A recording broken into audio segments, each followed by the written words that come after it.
Siema, siema. Na wstępie do tego odcinka chciałbym Was poprosić o pytania do kolejnego, który będzie za jakiś czas, a będzie nim Q&A z podsumowaniem projektu od początku do końca, koszta, problemy, co się działo, co bym zrobił inaczej. Także każde pytanie będzie super, będę za nie bardzo wdzięczny i zapraszam do oglądania. Ale wentylator mi nie wchodzi. A nie, jeszcze wentylator. Ale skręże. O, aż mi zgasł. Pudełeczko RRS-a. I... Siema, siema. W dzisiejszym odcinku tuningi. A dokładniej układ chłodzenia. Świeża chłodnica, świeży zbiorniczek. Przerobienie tego trochę. Dołożenie czujniczków. Wszystko takie na gotowo. Już i pod mocniejsze wersje silnikowe w przyszłości. Mam pełno rurków, rureczków wszelkiego rodzaju.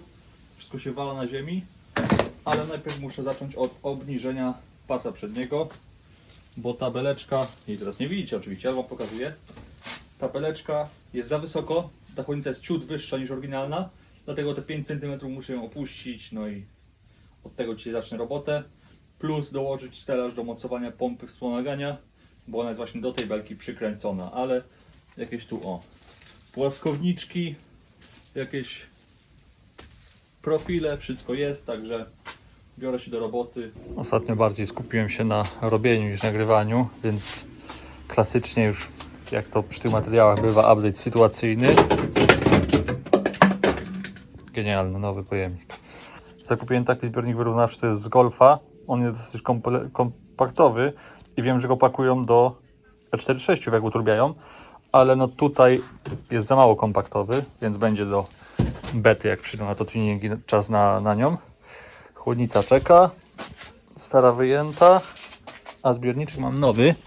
To jest za polecajką Dawida, którego bardzo pozdrawiam serdecznie, z Clio 2, który powinien tutaj w miarę się wpasować.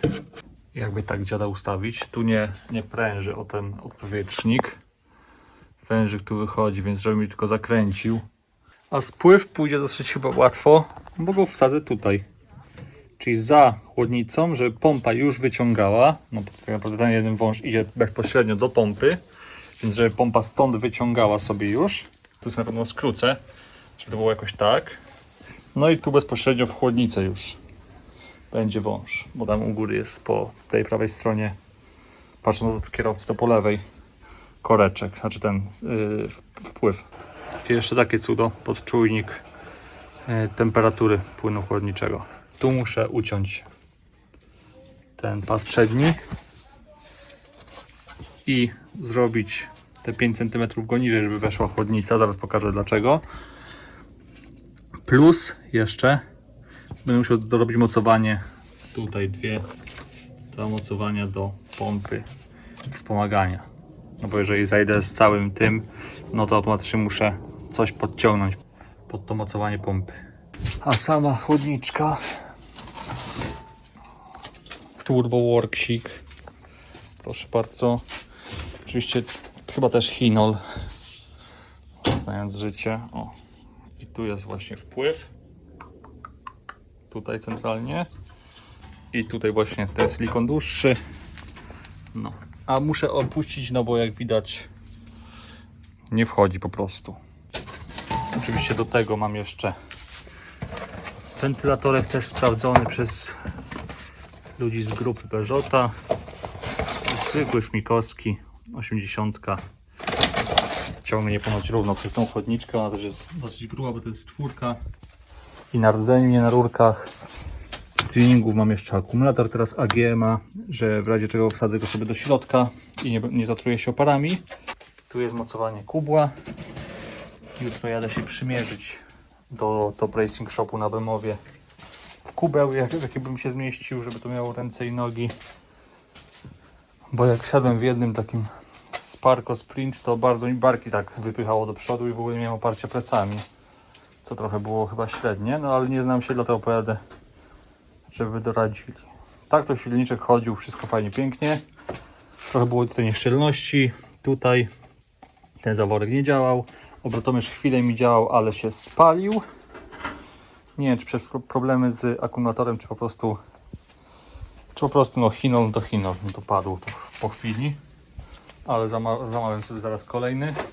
Jeśli jechałem bez ogrzewania na siebie, na full, no to mi się gotował po zatrzymaniu się chłodniczym.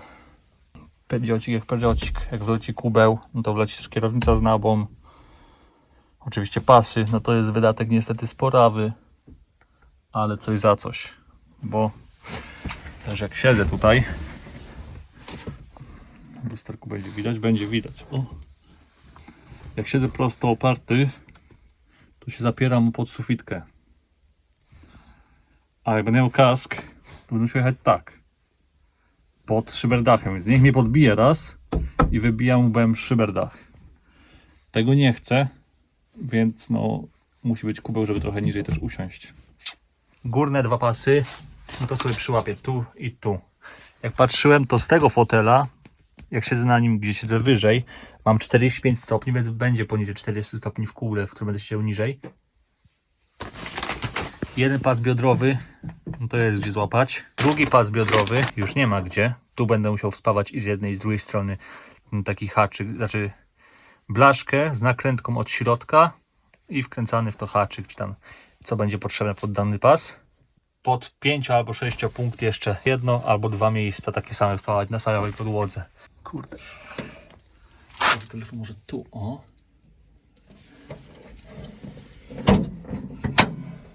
Ha, pronto. Nic nie pręży. Od Michałka kochanego dostałem komplet frigosów, jakichś tam starych, ale to shooter przyjmie wszystko. Mam te sliki, które są chyba super miękka mieszanka. Także właśnie tu czujniczki, rureczki. Tu kolejne przewody, trójniki, jakieś dziwne rzeczy. Tutaj nawalone szpeju, też pełno wszystkiego. Naprawdę jest masakra. Proszę bardzo. Piękne, w 3 miejscach przyheftane. To idzie od spodu, od dołu. No i tu wkręcamy wtedy oczkową śrubę i montujemy za to pas. W sumie statyw sobie wziąłem, a nie nagrałem jak ściąłem to. No ale jak widać już cyk. Ładnie, ładnie. Tu sobie nawet podłożyłem profesjonalnie prawie płaskownik, żeby nie przysmolić kabli. Także fachowa robota. To jest w miarę zawieszone na trytach w miejscu tak jak oryginalnie. Czy bardziej tak, o. No to sobie to ustawiał. Mam problem też z tą linką od sprzęgła, bo kurde jest za krótka. Nie wiedziałem, że przy wersji bez wspomagania jest krótsza. Taki właśnie na to płaskowniczek. 4 grubość, więc tak idę po całości, żeby to w razie czego dało radę przyjąć wszelakie uderzenia. No i tu i pod to beleczka te 5 centów dosłownie niżej. Gdyby ja sprzed 5-10 lat zobaczył, że mam coś takiego w garażu, ale przy okazji jeszcze to i to mi nie uwierzył. To tak miło tak spojrzeć na to z boku trochę i docenić, bo jednak kurde fajnie, z tą motoryzacją można trochę żyć. No i mam 2 problemy. Jeden to nie wiem, czy tutaj umiejscowić, czy bardziej w stronę tam silnika, czy bardziej wysunąć w tą stronę, żeby był dostęp do korka. Ale to już mniejsza, bo tu można sobie wyciąć od góry. Ale wentylator mi nie wchodzi. To trzeba być debilem, żeby zamówić wentylator i go w domu nie przyłożyć. Potestowałem sobie, ogólnie ciężko się fest przydał przez 4 mm blachę. Ale jak widać z 2 stron ładnie zalane, to jest dobrze. Na maksa napięcie. Nie ma co się szczypać. I w miarę to tam się wchodzi. Trzeba dłużej przytrzymać i już. Łapy teraz punktowo.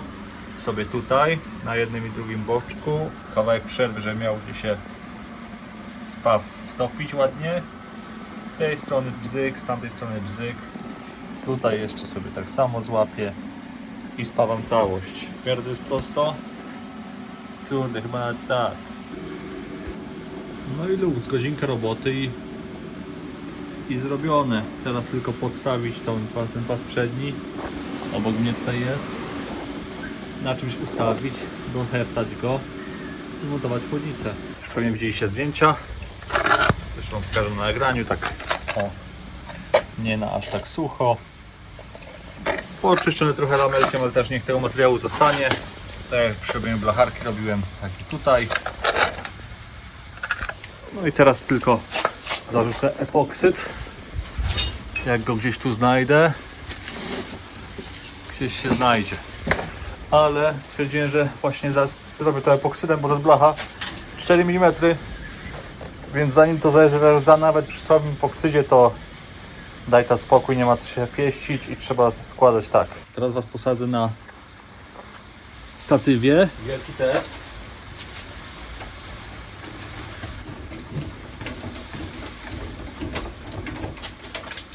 Będzie chodzić, trzyma się. Kupiłem sobie to, żeby mieć tutaj czujniczek i to gdzieś tam przeciąć rurę z chłodziwa. A tu wychodzi, że moja chłodnica ma idealną dziurkę na 1,8 NTP czy NPT i tutaj pasuje idealnie. Więc tu będę miał od razu w chłodnicy czujnik temperatury do Geigera. No i główny prowokator problemu z obniżaniem belki już siedzi. Jest akuratnie, w razie czego ten koreczek da się odkręcić. Tu ten bolczyk, nie wiem co się tutaj zrobić, żeby go trochę przymocować tą chłodnicę do góry. Pewnie coś dam. Tutaj siedzi, tu mam korek spustowy, nawet zrobiłem otwór. I to też siedzi, tutaj naleję może jakiegoś silikonu troszeczkę i zrobię dziurkę tylko na te pręciki. Tak mi się wydaje, będzie najprościej, ewentualnie klej do szyb i po prostu wiertełkiem zrobić otworek, żeby to sztywno siedziało. Chyba klej do szyb będzie najlepszy. To zaraz jeszcze lakierem psiknę. O, niestety jest od frontu, ale dlatego, że jest za duża chłodnica i mi się nie mieści. Zabezpieczone szprejem i epoksydem. No i mamy tu już zrobione 2 gwinciki. Pojemniczek jest, tu już mam rureczki nawet kątowe, już sobie dociąłem. Także zbiorniczek będzie się tu. Tu już jest przymocowane, przykręcone sztywniutko. Kolanko 18 mm z redukcją do 16. Kolanko 16 mm z przedłużeniem na ten zwykły 16. I tutaj będzie rurka, już Wam mówię, która o ta. I ze spływu właśnie tutaj do góry, no i to tutaj. I tu już chłodnica, idealnie. A tutaj będzie łącznik, taki 6 cm, może ewentualnie dłuższy. Bo ten co mam przyszczali mi 38 mm, średnica nie 32, mimo że zamawiałem 32. Także trzeba poczekać aż zaślą dobry. I w ten sposób mam wszystkie węże. I teraz przechodząc do mocowania chłodnicy, no to tutaj od góry ona ma taki bolczyk, o ten. I na niego założę takie oryginalne mocowanie, o. I to mocowanie będzie wychodzić tak tutaj, więc tutaj mam płaskownik. I to się będzie tutaj tak ładnie trzymać od góry. To jest oczywiście większa średnica niż to, co tutaj jest, ale jak się naciągnie, a to będzie trochę naciągnięte, to będzie dobrze, to będzie prymasowe, tak zwane. Tutaj z tej strony to chyba jedynie jakiegoś silikoniku może podłożyć, żeby nie waliło metalem o metal, żeby była amortyzacja, bo tu się zapiera minimalnie. A tutaj to jest... O, trochę się pociągnęło, ale zaraz naprawię. Majstersztyk, tu wchodzi korek spustowy. Tutaj wywiercę dziurkę na ten bolczyk, a tutaj na ten. Nawaliłem kleju do szyb po prostu. I to jest ta sztuczka. Tak, na patencie, ale dobrze. Teraz jeszcze oprócz prac tych z chłodnicą, to muszę w ogóle walić tą, ni to nakrętkę, ni to śrubę. Takie cudo zamontowałem. To jest trytytka, która z jednej strony jest w takiej literkę T i to dolna część T wychodzi tak i do tego są takie okrągłe tałataństwa. U góry mam to samo. No i to jest właśnie do mocowania tego typu nadkoli. To jest taki zestawik od sprytnego pana z Chin. Zamawiacie taką sztukę i z drugiej strony są takie okrągłe do nakładania na to. I tyle. Wszelakie jakieś tam limitowania podchodzą, no bo plastik możecie plastikiem sobie przytrzymać bez problemu. Także fajny patencik. Cieszę się, że gdzieś trafiłem w internecie i że spróbowałem, bo dużo to ułatwi. Już czekam, aż w Audi będę coś robił. I tam naprawię pełno rzeczy w ten sposób. Pospawałem tą osłonkę, tutaj była dziura, bo wcześniej uciąłem tę rurkę, która dogrzewała dolot. I dospawałem tutaj tak byle jak tylko blaszkę, żeby zapierała się o uwaloną, oryginalną śrubę mocującą. Więc już jest sztywno i nie będzie to klekotać sobie. I co? Tu wziąłem sobie blaszkę, jako już mocowanie chłodnicy, które będzie tu. I to będzie wchodzić tak o. O tutaj zaraz wywiercę i przenituję. Tu wchodzi ładnie tak. Fachowa robota, fachowa rynka, także fajnie działam i robię dalej. Płaskowniczki już są. Komplecik, o proszę. Cieńsze, grubsze, znaczy węższe, grubsze, szersze. Mocowanie pompy wspomagania tutaj i mocowanie chłodnicy tu od góry. Na tym bolczyku, o w to. Teraz to tutaj przyłożymy, przykręcę od dołu, bo tu mam zanitowane. I zrobię tutaj nity pod ten i ten otwór. Szybka robota, bo to już koniec dnia, ciemno za oknem. Chciałbym automatyczną nitownicę, ale klieszczączyki i tam wie, bo ta jest ciężka, trochę się nią robi. Mam dwie piękne nowe blaszki, ciorne, wymalowane, epoksyt i potem akryl. Mocujemy go dziada tutaj. Nie widzicie, pewnie to wam zaraz pokażę na gotowym już. Ale z tego jestem zadowolony. Kurde, tak to dobrze wygląda. Taka quality robota. Tylko jeszcze zostanie potem mocowanie wentylatora chłodnicy. I to jest duży problem w mojej głowie na pewno, bo nie mogę sobie bardzo tego wyobrazić, jak to zrobić dobrze. Ja pierdziu, jak to jest profi. Jaki to jest profi. Bym się zabił. Nieźle. Dzisiejsze prace nagrywam już nowym telefonem. Jako przykładny mąż, żona dostała nowy, ja wziąłem jej, ale i tak dobry. No i mamy chyba skończony, nie, jeszcze nie mamy skończonego, to muszę przykręcić. Ale tak naprawdę układ chłodzenia jest gotowy. Jest zbiorniczek, ze zbiorniczka. Właściwie za długie to jest trochę, mogło być trochę krótsze. Ale to jest odpowietrzenie do chłodnicy. Jeszcze to muszę przymocować tutaj trytą, czy coś przyłapać, żeby nie latało. Spływ ze zbiorniczka cały czas jest ze spadkiem. Chociaż tu jest, kurde, pod górkę chyba chwilę. A było dobrze. Coś mi obliczenia chyba nie wyszły. Nie, no jest ze spadkiem. Wezmę go tak, przyłapię, o. Będzie już ze spadkiem 100%. No i co? Zasilanie do pompy wody. Tutaj z chłodniczki pięknie. Czujniczek na redukcji.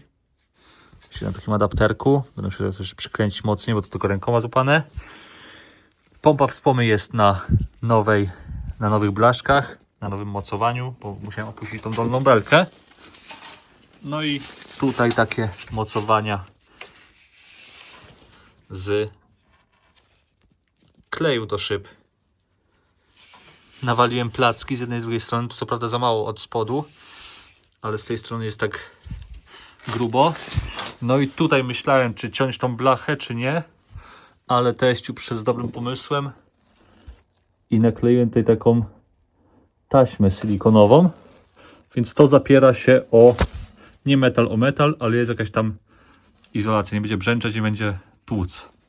Także jest to wygłuszone. No i sama chłodnica siedzi sztywniutko. Tu jeszcze to górne mocowanie. Proszę bardzo, cyk. No i tak naprawdę to tyle. Zostaje mi tylko połączyć tutaj to od termostatu. Mam tu już dwie opaski. I chyba trzeba jego zalewać i palić bestię. Dawno nie chodził. Tutaj też to jest zalepione, jest fajnie, pięknie. No i zostanie mi tylko mocowanie pasów przyspawać, póki mam spawarkę tutaj.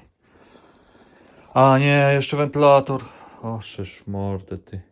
No i wstępna wersja jest gotowa. Tu jest płaskownik przykręcony do tej belki.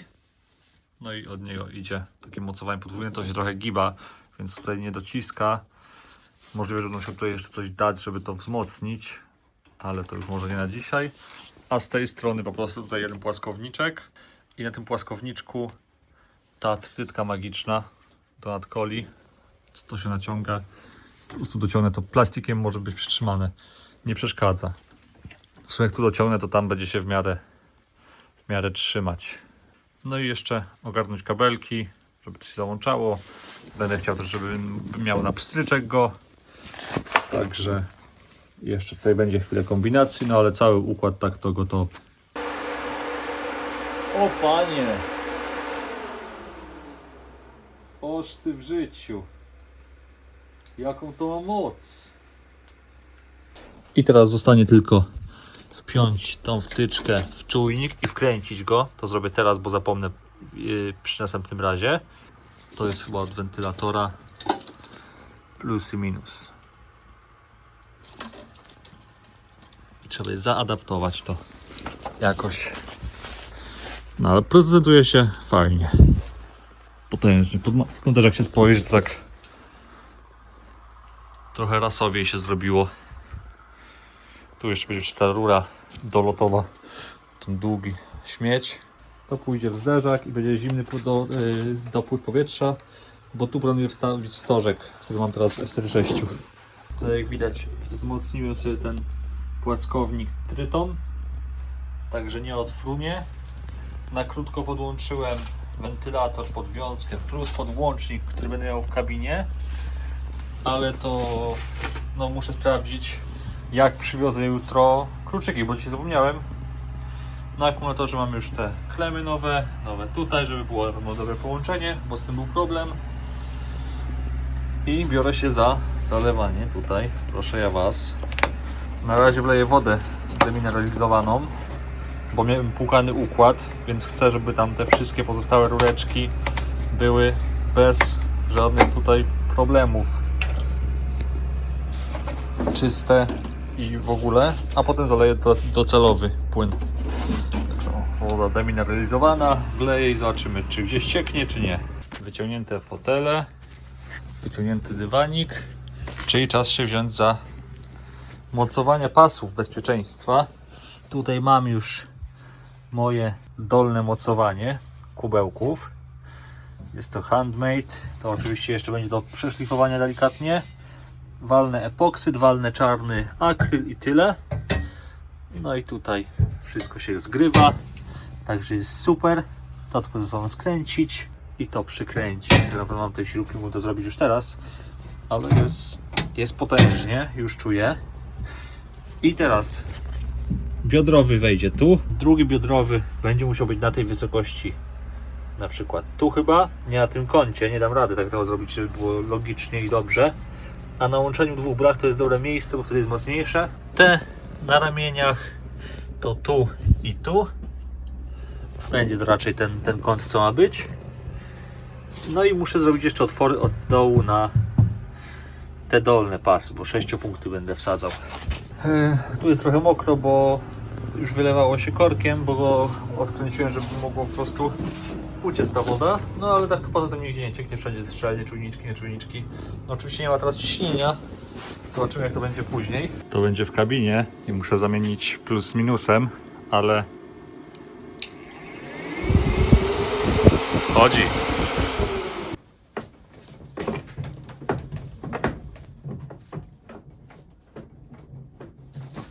Ćwierć profesjonalne stanowisko lutownicze. Tu ja mam lutownicę, kalafonia, tu gdzieś cyna została. No i to, co było lutowane. Narzygane brzydko, ale tak wiszące na mój brak umiejętności, to mi się wydaje, że jest spoko. A dodaję tutaj gniazdo bezpiecznika, wrzucę 5 amperów, żeby było pod Geigery, no bo tego mi spaliło. O, nawet tutaj otulina tej wiązki 12V ze stacyjki została nadpalona. Miałem tylko zawinięte tak dookoła i złapane izolacją. Teraz oczywiście też złapię izolacją, ale będzie to bezpieczniczek. Tu już kabelki pod wentylator przełożone. Tu go pewnie walnę. Pstryk, pstryk. No i gotowy efekt.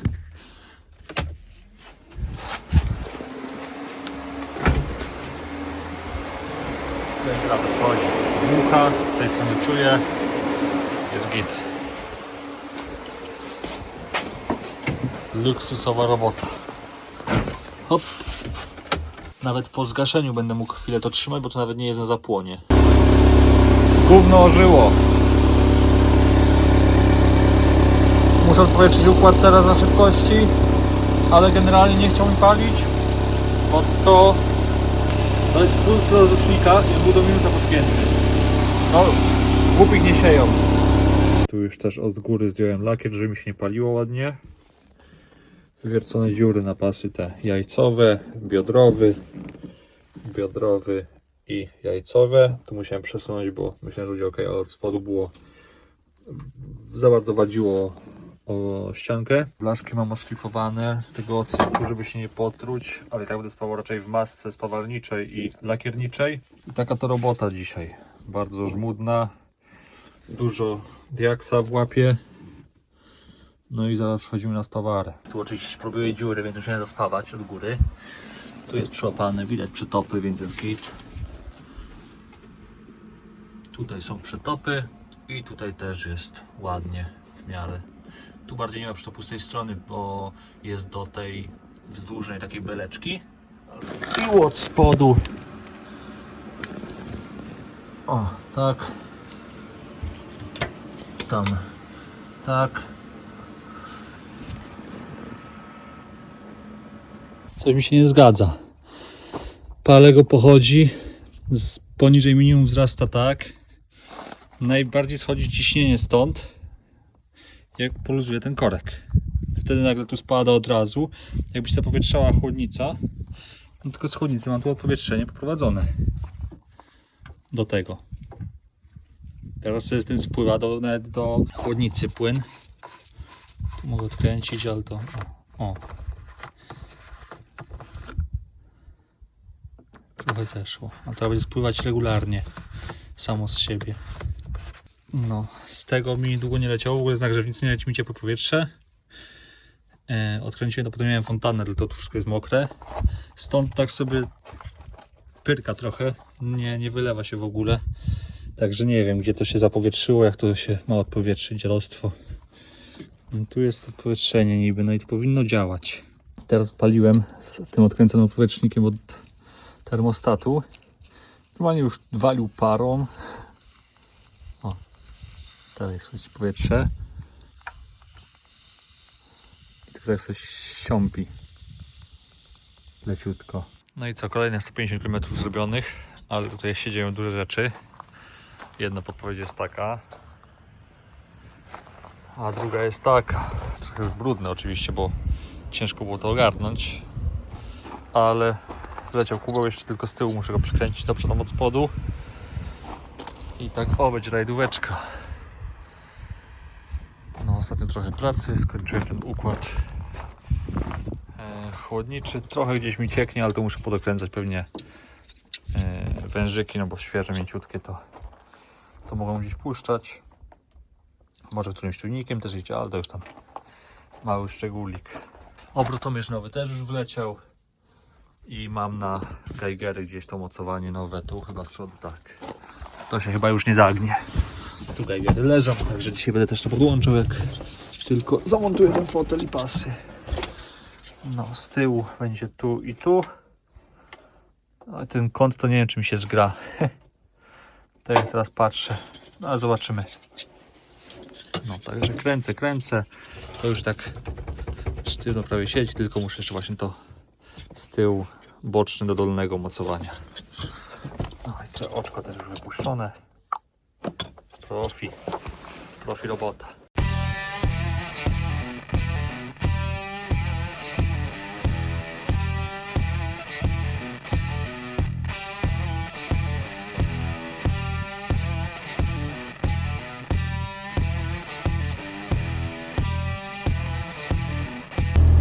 Odpalony i na strzała chodzi. Chwilę postał, ale pali. W sumie dosłownie my winter car experience. Samochód w ogóle nie klei. Ja mu skręcam, a on prosto.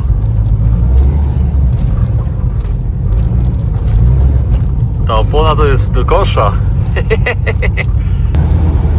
Wziąłem go tak na przepalenie. Postał trochę. Dużo mam szpeju z tyłu, więc wszystko mi lata i hałasuje, ale coś tam jedzie. Na suchym trzyma, ale na tym śniegu daj na spokój. Klei, jak głupi. A niedaleko siebie tyle mam taki spocik między garażami. O, zaraz muszę sobie wbić. To jest tak fajne, zakręciki są. O, ale skręć, o, aż mi zgasł.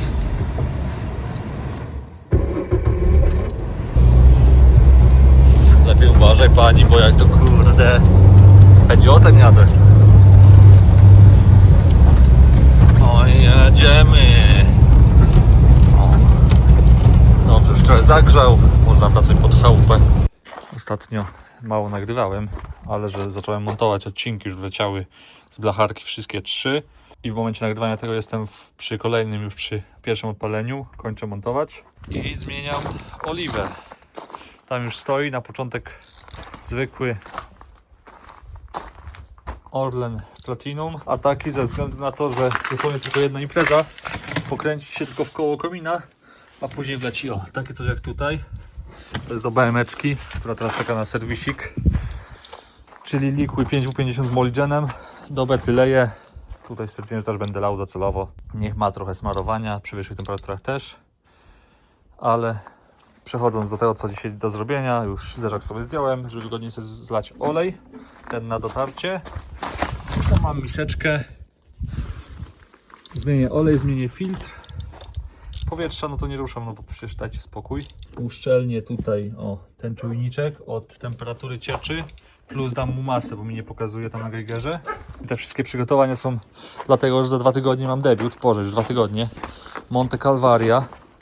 Też postaram się coś z tego ograć, no ale muszę już mieć zmieniony olej. Muszę mieć bezpieczne mocowanie zapasu. No i to muszę przyłapać też czym, bo trochę lata ten akulet, nie powinien. Powinien być nieruchomy. Przełożyłem ostatnio koła, uczyłem się. Mój wujek ma wulkanizację, więc poprosiłem go, żeby mi pokazał co jest 5. Przełożyłem sobie opony na felgach, ale jeszcze tam mam komplet kół. Bo to są takie, te będą na zapas. Frigosy, stare, od Michała, który mnie przygotował na montę. Stare frigosy. A tu mam barumy zimówki Polaris 3. Bardzo fajnie ten bieżnik wygląda. Jest w miarę niezjechana. Rocznik co prawda jest chyba 18, jeżeli dobrze kojarzę. 16 rok, no dobra, 16. Ale no dużo lepiej to wygląda niż ten frigos, więc na tym pojadę montę, bo nie wiadomo jak będzie z pogodą, więc na pewno na zimówce żadne sliki nie będę szpawił. No i tutaj coś jest, mogliście już zauważyć, jakieś wprawne oko. Pudełeczko RRS-a. I tadam! Naba Simoni Racing i kierownica RRS-a. 350 średnica i 90 mm odsadzenia. Teraz śrubeczki do tego i w ogóle, więc też to będę dzisiaj montował. Jak już zmienię tą oliwę, także biorę się za ten olej, zmienię go. Tutaj był ten Millersik przepłacony, ale motor sportowy niby, wszyscy zalecają na docierkę do sportowych samochodów, a to widać przecież sportowy, tak? Jeszcze kupiłem sobie Prestona trochę, bo mi brakuje do Audi. Tutaj też, żebym miał w razie czego, jak będę teraz ten czujnik wyciągał. No ale już 2 tygodnie do debiutu, to trochę poważnie zaczynam brzmieć. I to jeszcze Monte Calvaria, czyli z zajazdami, PKC. Tam chyba próby niecałe 14 km, 12 prób łącznie, ale same dojazdy 163. Plus do góry Calvarii dojechać ode mnie to jest 70 km w jedną stronę. No to 300, z czego część z tego na pełnym skupieniu trzeba będzie zrobić. Może być lekkie wyzwanie. Ale się pojedzie. Bo ja to jak ja, on. Ale musi wytrzymać, nie ma szans innych. Nie ma innego wyjścia. No i spływa oliwa. Pełny minerał na dotarcie. Zobaczymy. Niech się skafuje na spokojnie. Mam już świeży koreczek. Gdzieś położyłem sobie filtr. Od razu zakupiłem na zapas wtedy, jak go składałem. Także teraz po prostu podchodzę do półki i biorę z półeczki gotowe elementy.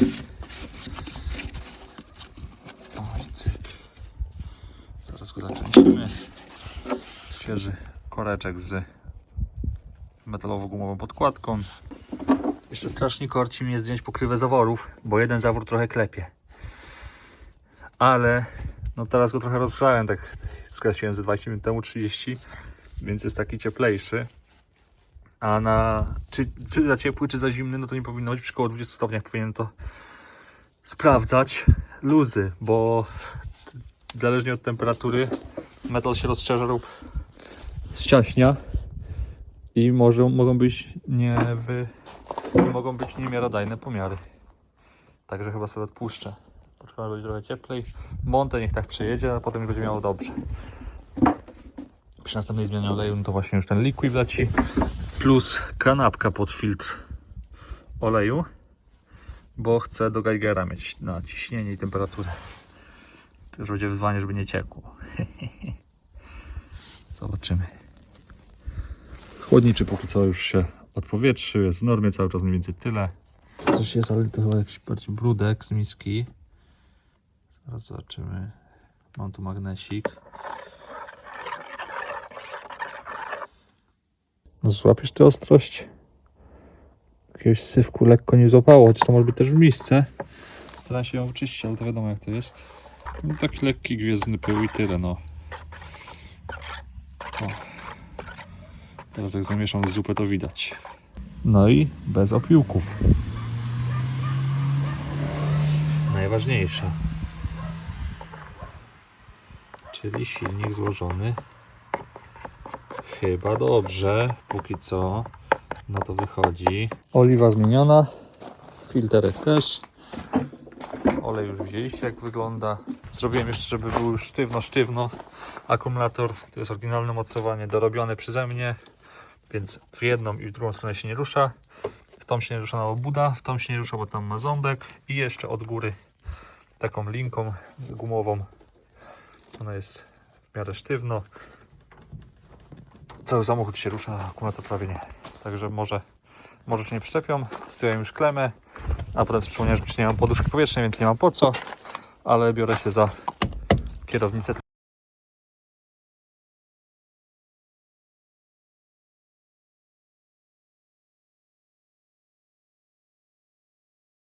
No i dzisiaj druty z orzełem.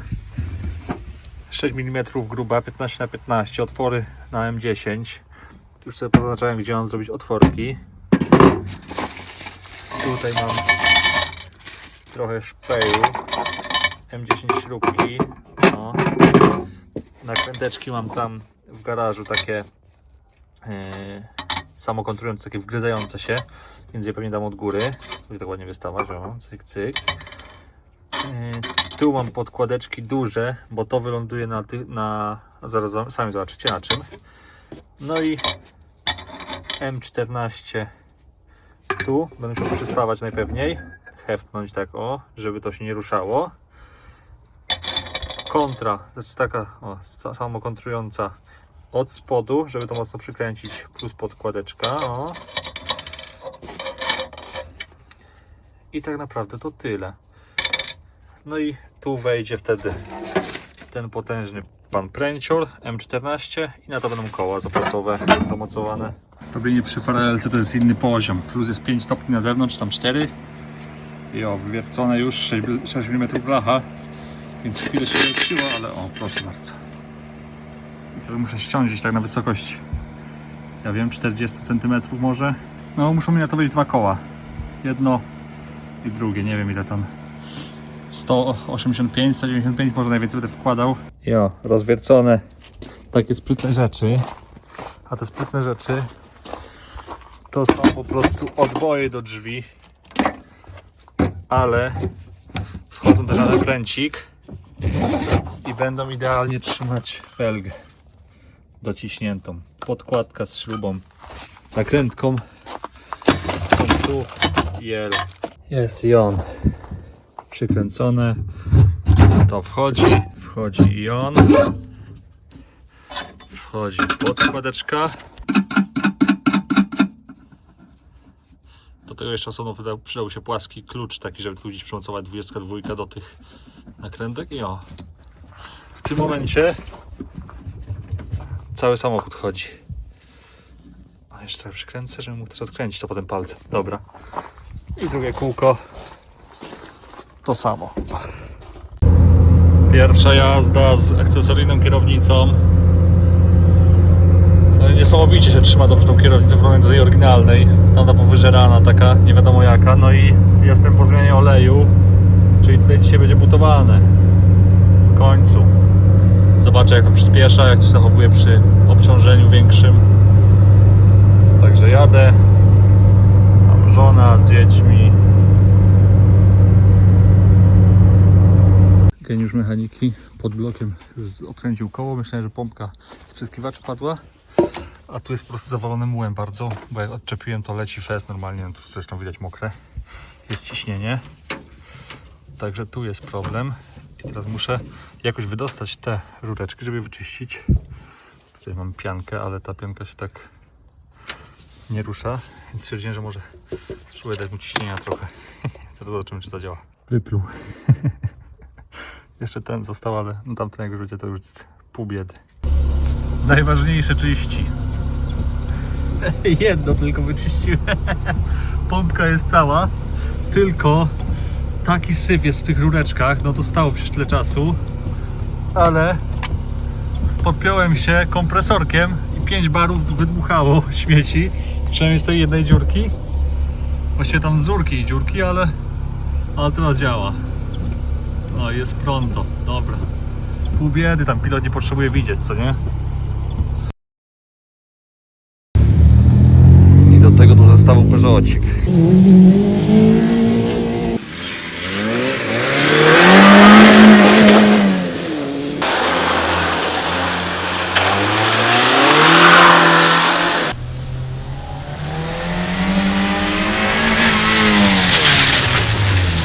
Straciłem 2 i 4, bo to jest jedna rzecz.